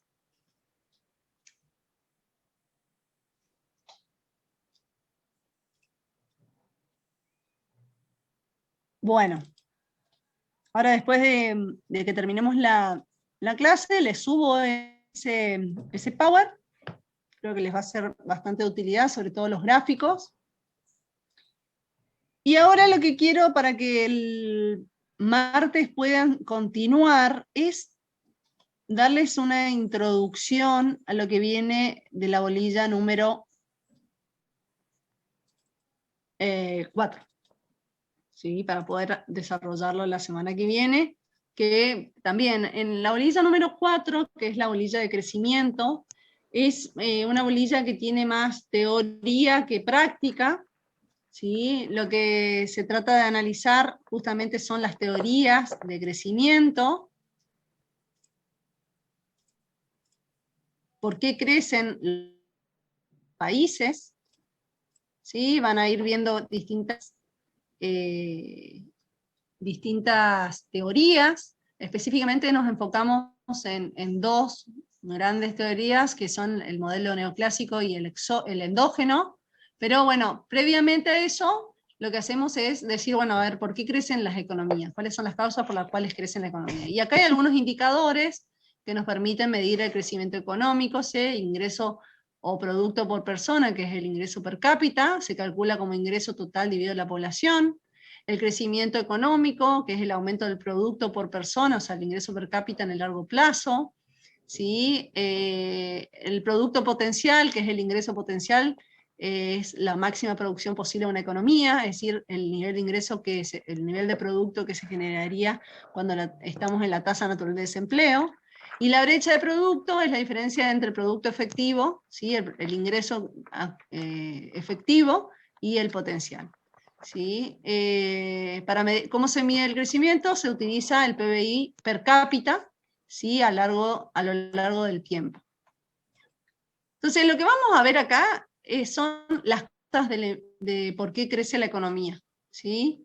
Y cuando veamos los modelos, el modelo neoclásico, es importante que ustedes comprendan que la pregunta no es decir si aumentó el ingreso de la economía, o decir si aumentó el crecimiento económico, si hay crecimiento económico. Entonces nos enfocamos, esa es nuestra variable de análisis en los modelos de crecimiento económico, ¿sí? Porque a veces cuando les preguntamos si la economía creció, generalmente dicen sí, aumentó el ingreso, pero estamos hablando del crecimiento económico en forma continua, en el largo plazo, ¿sí? No en el corto plazo, ¿sí? Entonces, bueno, algunas causas por las cuales crece el PBI per cápita está relacionado a los recursos productivos, ¿sí? El aumento de los recursos productivos, específicamente la mano de obra, ¿sí? Al capital humano, ¿sí? Capital humano tiene que ver con las capacidades de la mano de obra, ¿sí? Y que está relacionado también al nivel de educación y las expectativas de vida, ¿sí? Una de las causas por las cuales crece la economía es porque tiene mayor fuerza laboral, mejor capacitada, mejor escolarizada y tiene mayor expectativa de vida, mayor nivel de vida. Entonces, lo que vamos a ver acá son los factores. A ver, esperen un segundo. Bien, cuando vimos en microeconomía la frontera de posibilidades de producción, ¿sí? ¿Qué es lo que hacíamos nosotros? Hacíamos un modelo donde suponíamos que la economía producía dos bienes, ¿sí? Y utilizaba todos sus factores productivos aplicados a una tecnología. Y cuando se les preguntaba qué pasaba cuando aumentaba la cantidad de trabajo, la cantidad de capital, lo que nosotros decíamos que había un crecimiento económico y lo representábamos trasladando la frontera de posibilidades de producción hacia la derecha, ¿sí? A partir de ese modelo, nosotros podemos detectar de que los factores que terminan el crecimiento son los factores productivos, los recursos humanos, ¿sí? Medido por la cantidad y calidad de trabajo, la formación de capital, ¿sí? el factor capital, los recursos naturales y la tecnología, porque también decíamos que si aumentaban los factores productivos, la frontera de posibilidad de producción se trasladaba hacia la derecha. Pero si había una mejora tecnológica, también iba a permitir que la frontera de posibilidades de producción se traslade hacia la derecha y mostraba mayor producción de ambos bienes, por lo tanto mostraba crecimiento económico. ¿Sí? Entonces, a partir de este modelo, nosotros podemos detectar que los factores que generan crecimiento son los factores productivos y la tecnología. Entonces, a ver, ¿qué pasa acá? Ahí está.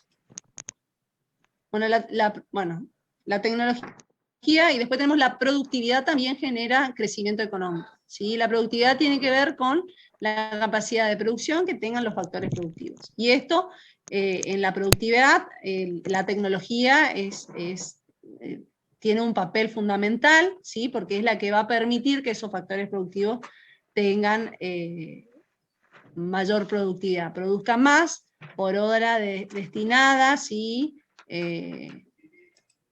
Por factor productivo utilizado.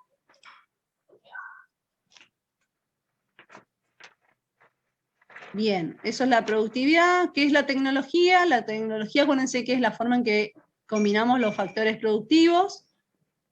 Volvemos a lo mismo, la productividad va a estar relacionada a la tecnología, y la tecnología es la forma en que combinamos los factores productivos. Entonces, cuanto más eficiente es la tecnología, más avanzada, mayor crecimiento económico vamos a tener. ¿Sí? Bueno, acá incorpora lo que es los avances tecnológicos y cómo fueron mejorando la producción de la economía. ¿Sí? Esto lo pueden ir leyendo. Quiero llegar a lo que sería la contabilidad nacional. Bueno, acá hay un poco de lo que es la tasa de crecimiento del PBI per cápita de Argentina, de otros países, ¿sí? En distintos años. Para medir, acuérdense, el crecimiento económico hay que trabajar con datos reales. No sé por qué no me corre el Power. Esperen un segundo que está como colgado el la computadora.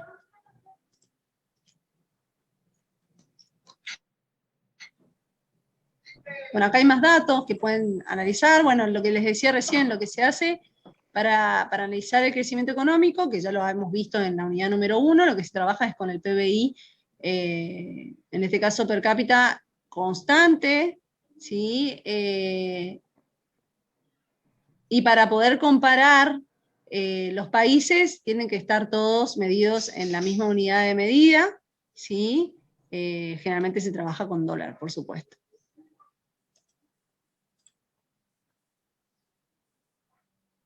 Bueno, esto lo pueden leer, lo que dice Joseph Stiglitz. Y acá quería llegar, que es la contabilidad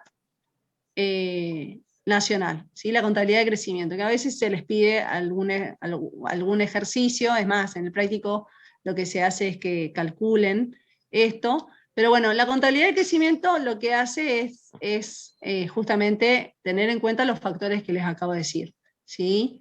Y todos los factores que les dije recién, se los reúnen estos dos que les dije, en aumento de los factores productivos, ¿sí? Las causas de crecimiento económico son el aumento de los factores productivos y el aumento de la productividad de factores por cuestiones tecnológicas, ¿sí?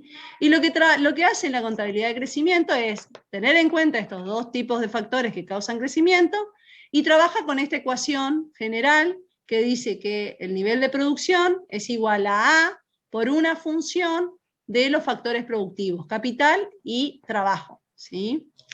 El F es una función general, no establece la función, ¿sí? Lo importante es que entendamos qué significa cada variable. La I es el ingreso de la economía, la producción. A es la productividad, va a estar reflejando la tecnología, la productividad. Y K es capital y N es trabajo, ¿sí? Entonces, a partir de esa ecuación genérica, lo que se hace es trabajarla, se aplica diferencial a toda la ecuación, ¿sí? Como es un producto, ¿sí? El diferencial de I es igual a la suma de los diferenciales, ¿sí? Y bueno, lo que hacemos es, bueno, como fíjense que capital y trabajo dependen de una función, ¿sí? Van a ver que cuando hacemos el diferencial, ese diferencial se transforma en una constante que les va a mostrar la participación de ese factor en el crecimiento económico. ¿De dónde sale la ecuación que está abajo? Bueno, sale de reexpresar esa función como una función de Kaplan-Douglas, que no la vamos a ver acá porque no está explícita, pero tiene un formato específico SF, ¿sí? Entonces, cuando yo aplico un diferencial sobre la función de producción de la economía, les va a quedar que la ecuación de crecimiento es igual a lo que está ahí en el recuadro de abajo, ¿sí? Ahora después en todo caso les pongo la función de Kaplan-Douglas para que vean de dónde sale esa expresión de la ecuación de la contabilidad. Entonces, cuando uno trabaja la función de producción, la aplica diferencial, les va a quedar que la ecuación de crecimiento es la siguiente. El crecimiento es igual a 1 menos B, ¿sí? Por el crecimiento de la población económicamente activa y ocupada, más B por el crecimiento del capital, más la productividad, el crecimiento de la productividad. Ese B que está ahí es la participación de los factores en la producción, ¿sí? B específicamente, como está expresado en la ecuación, es la participación del capital en la producción. Y 1 menos B es la participación del trabajo en el capital. ¿De dónde sale eso? Se los voy a escribir porque no... Esta yo no le agregué más cosas porque pensé que me iba a dar solamente, a ver si puedo. No, esperen un segundo, vamos a hacer lo siguiente. Un minuto.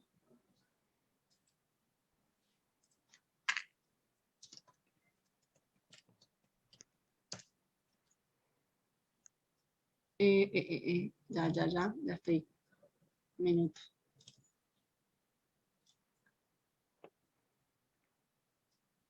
Ahí está. Print.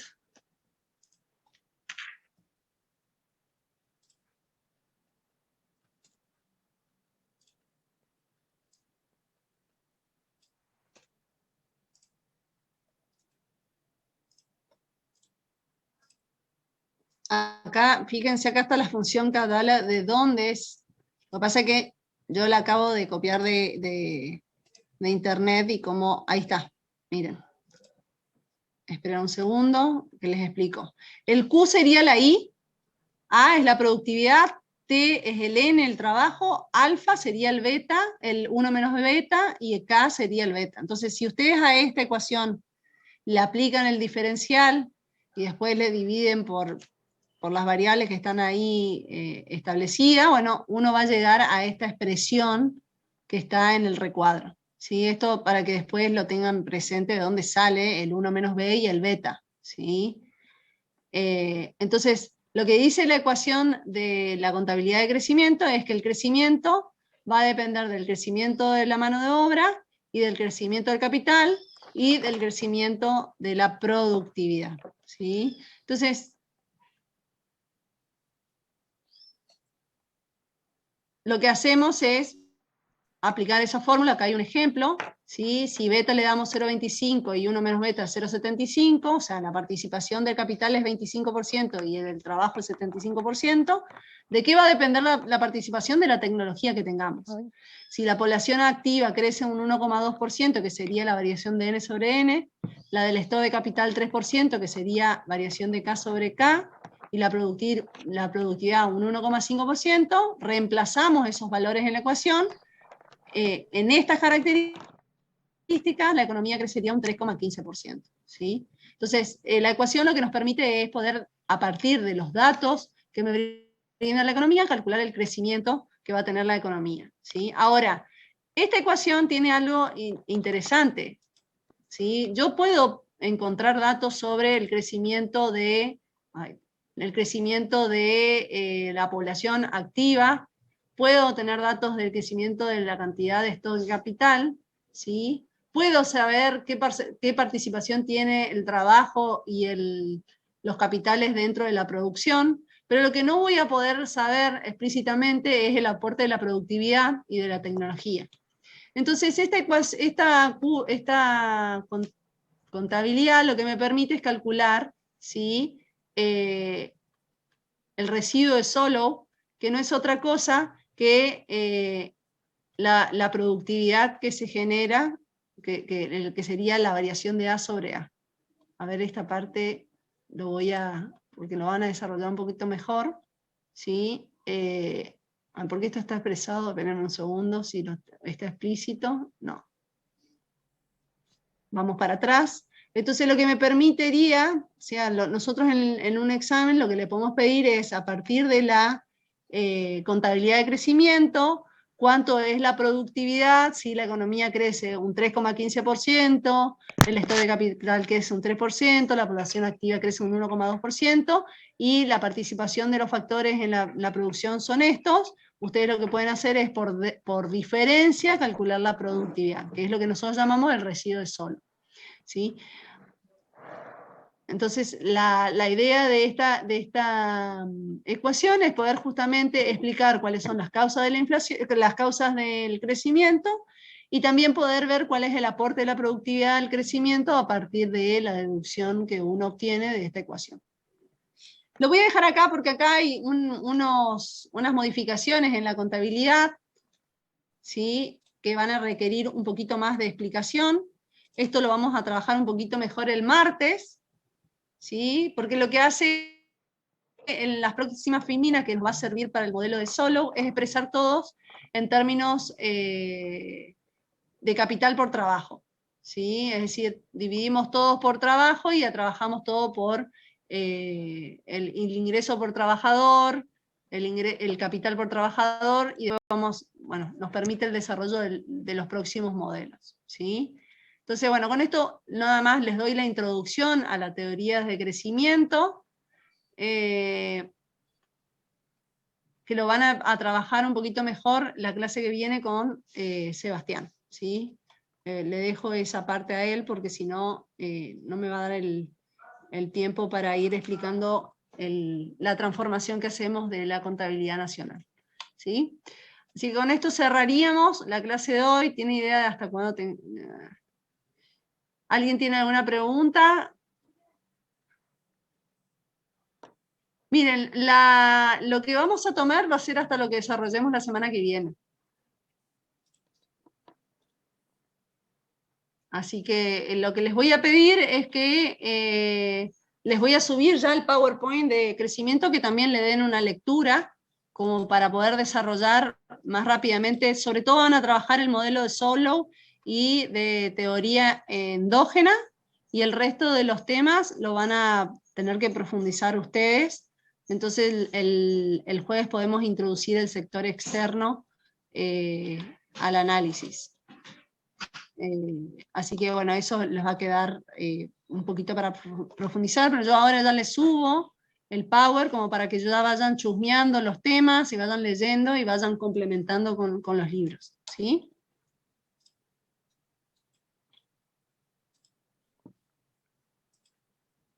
¿Bien?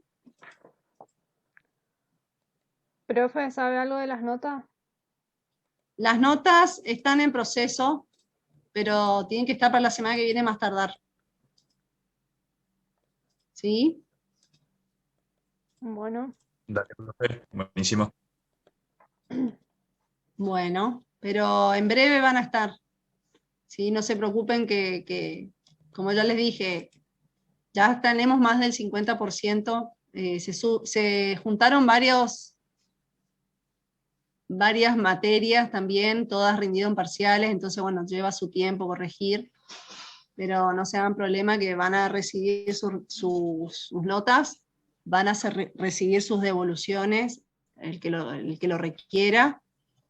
Así que bueno, en un principio ahora enfóquense en el segundo parcial, en estudiar y aprobarlo, que tampoco todavía está definido el formato, así que sobre la fecha ya le vamos a ir diciendo, ¿sí? Y porque la semana que viene ya vamos a tener una novedad sobre eso. Profe, pero la fecha del parcial es la misma hasta ahora, ¿no? Sí, va a ser la semana del 22. ¿Sí? Acuérdense que, como hicimos la vez pasada, yo les dije, es el la día semana, jueves, más o menos. sí, y más o menos, vamos a tratar de que sea el día jueves. Jueves o viernes, vemos. ¿Estamos? Sí, mejor sería en horario de clase, ¿no? Sí, la idea sería en horario de clase, sí, como hicimos la vez pasada, por eso jueves o viernes en horario de clase, como hicimos la vez pasada. No, en eso no se preocupen que vamos a tratar de cumplir con eso. ¿Bien? Bien, profe. Las notas, cuando estén las notas, se las voy a mandar por WhatsApp y las voy a subir al aula virtual. ¿Estamos? Así que van a recibir las notas de cualquier manera.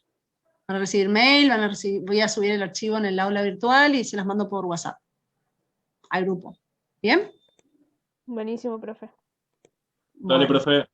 Bueno, nos vemos la semana que viene. Bueno, ya saben que van a trabajar el martes, así que ya también pueden darle un vistazo, como para que sea más ágil la clase y no les cueste tanto por ahí. Y bueno, nos vemos la semana que viene. Que anden bien. Hasta Buen la fin de semana que semana. viene, profe. Buen fin de. Hasta la Chau, semana, chau. profe.